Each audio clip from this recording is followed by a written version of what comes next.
नमस्ते दोस्तों, क्या आप धर्मराज युधिष्ठिर के बारे में जानते हैं? युधिष्ठिर कुंती और राजा पांडु के पुत्र थे और उनका जन्म भगवान यमराज के आशीर्वाद से हुआ था। वे 5 पांडवों में सबसे बड़े थे।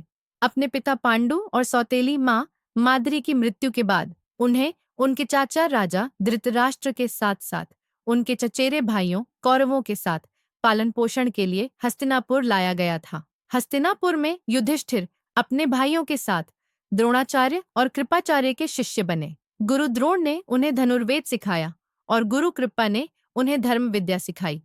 बचपन से ही युधिष्ठिर धर्म में विश्वास रखते थे और मूल रूप से उन्हें हस्तिनापुर का युवराज चुना गया था।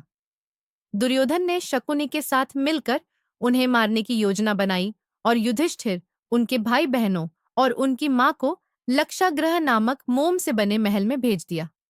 एक रात शकुनी के आदमी पुरोचन ने इसे आग लगा दी। हालांकि पांडव और उनकी मां कुंती बच गए। वे दुखी थे और हस्तिनापुर से छिपने का फैसला किया। बाद में अर्जुन ने द्रौपदी के स्वयंवर में भाग लिया और उनकी शादी में उनका हाथ जीता।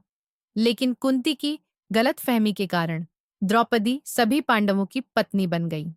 बाद में इंद्रप्रस्थ में द्रौपदी ने युधिष्ठिर को एक पुत्र प्रतिविंध्य और उनकी पुत्री सुथानु को जन्म दिया। जब पांडव हस्तिनापुर लौटे तो हस्तिनापुर के युवराज के रूप में युधिष्ठिर और दुर्योधन के बीच संघर्ष हुआ। युधिष्ठिर को मूल रूप से हस्तिनापुर का युवराज बनाया गया था, लेकिन लक्षागृह की घटना के बाद लोगों ने सोचा कि वह मर गया है और दुर्योधन को हस्तिनापुर का नया युवराज बनाया गया था। भीष्म की सलाह पर धृतराष्ट्र ने पांडवों को शासन करने के लिए आधे राज्य को दे दिया। हालांकि भूमि तक्षक के नियंत्रण में थी। पांडवों ने तक्षक को पराजित किया और मयासुर की मदद से उन्होंने इंद्रप्रस्थ नाम का एक शानदार शहर बनाया। युधिष्ठिर को उनके चचेरे भाई दुर्योधन द्वारा हस्तिनापुर में चौसर खेलने के लिए चुनौती दी गई थी। दुर्योधन ने उन्हें आमंत्रित किया क्योंकि वह युधिष्ठिर के धन और शक्ति से ईर्ष्यालु था, जिसे उन्होंने राजसूया में देखा था। शकुनी ने अपने पिता की हड्डियों से बने पासे का इस्तेमाल किया, जिससे यह सुनिश्चित हो गया कि उन्हें वह संख्या मिल जाए जो वे चाहते थे, और युधिष्ठिर को जो कुछ भी मिला था उसे दांव पर लगाने की अनुमति थी। अपने भाइयों और अपने साम्राज्य को खोने के बाद उसने खुद को और अपनी पत्नी को भी दांव पर लगा दिया, जिससे वस्त्रहरण हुआ।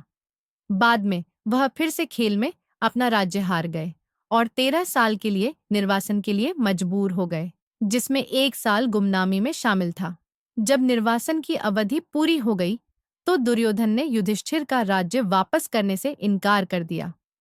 युधिष्ठिर ने शांतिपूर्ण तरीके से अपने राज्य को पुनः प्राप्त करने के लिए कई राजनयिक प्रयास किए, लेकिन व्यर्थ। कोई अन्य विकल्प नहीं बचा था। युधिष्ठिर ने युद्ध छेड़ दिया। युधिष्ठिर को एक उत्कृष्ट रथ योद्धा और भाला युद्ध में माहिर बताया गया था। युधिष्ठिर ने युद्ध में कई योद्धाओं को पराजित किया, जैसे दुर्योधन।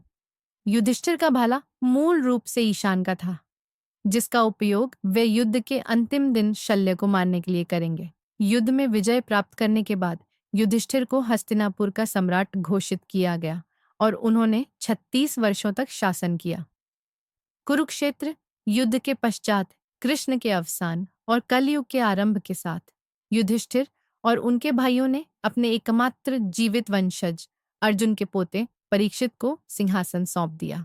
सभी संपत्ति और बंधनों को त्याग कर पांडवों ने एक कुत्ते के साथ हिमालय की तीर्थ यात्रा की अंतिम यात्रा शुरू की।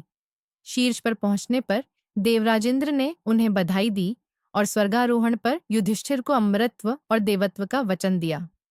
हालांकि इंद्र ने उनसे स्वर्ग में प्रवेश करने से पहले कुत्ते को छोड़ने के लिए कहा, लेकिन युधिष्ठिर ने ऐसा करने से इनकार कर दिया, कुत्ते की अटूट भक्ति को कारण बताते हुए। इंद्र ने तर्क दिया कि वह हिमालय के शीर्ष पर पहुंचने के लिए अपने भाइयों और पत्नी को छोड़ आए हैं, लेकिन युधिष्ठिर ने कहा कि वह उनकी मृत्यु को रोक नहीं सकते थे। लेकिन एक निर्दोष प्राणी को त्यागना एक महान पाप था। पता चला कि कुत्ता वस्तुतः उनके पिता यमराज का ही रूप था। यमराज ने अपने पुत्र को बधाई दी और उनके अटल सिद्धांतों की प्रशंसा की। आशी नारद के मार्गदर्शन में युधिष्ठिर एक दिव्य वाहन पर सवार होकर स्वर्ग गए, जिन्होंने उन्हें बताया कि वह भौतिक रूप में स्वर्ग में प्रवेश करने वाले पहले मनुष्य हैं। इस प्रकार